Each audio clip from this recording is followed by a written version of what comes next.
Le président Emmanuel Macron devra annoncer mardi le nom du nouveau Premier ministre français, suite à la démission d'Elisabeth Borne après 20 mois à la tête du gouvernement. Le jeune et populaire ministre de l'Éducation Gabriel Attal fait figure de grand favori pour entrer à Matignon et tenter d'insuffler une nouvelle dynamique au second quinquennat du chef de l'État.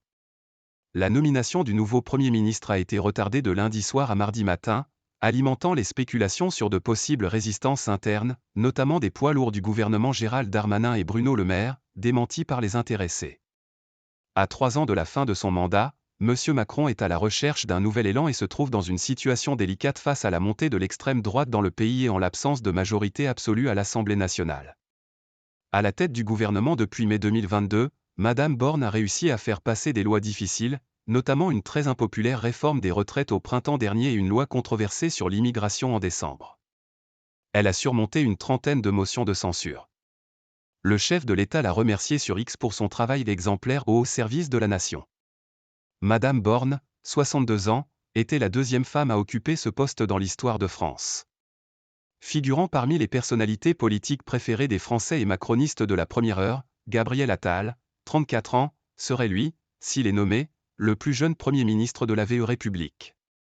Parmi les autres noms évoqués figure le ministre des Armées Sébastien Lecornu, 37 ans, un proche d'Emmanuel Macron venu de la droite, et l'ancien ministre de l'Agriculture Julien Denormandie, 43 ans, un autre macroniste historique. Mécontentement. Le choix du nouveau Premier ministre est loin d'être neutre pour maintenir l'équilibre précaire du camp présidentiel, mis à mal par les divisions sur la loi immigration, adoptée avec les voix de l'extrême droite.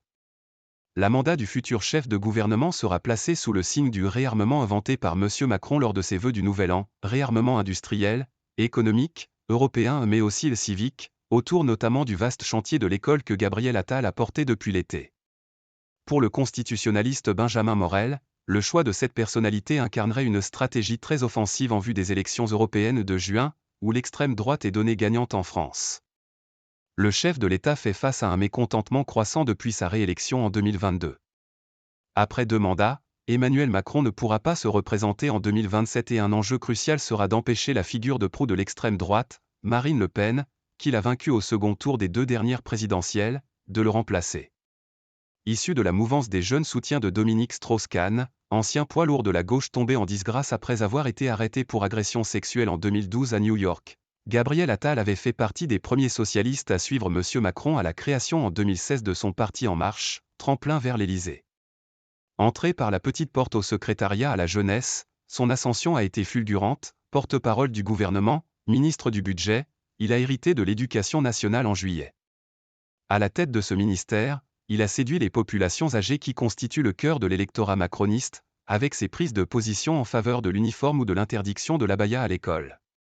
En France, le président fixe traditionnellement les grandes orientations du quinquennat, tandis que son Premier ministre, responsable de la gestion quotidienne du gouvernement, paie généralement les pots cassés en cas de turbulence. Mais M. Macron est régulièrement accusé par ses détracteurs de concentrer les pouvoirs et faire de la micro-gestion.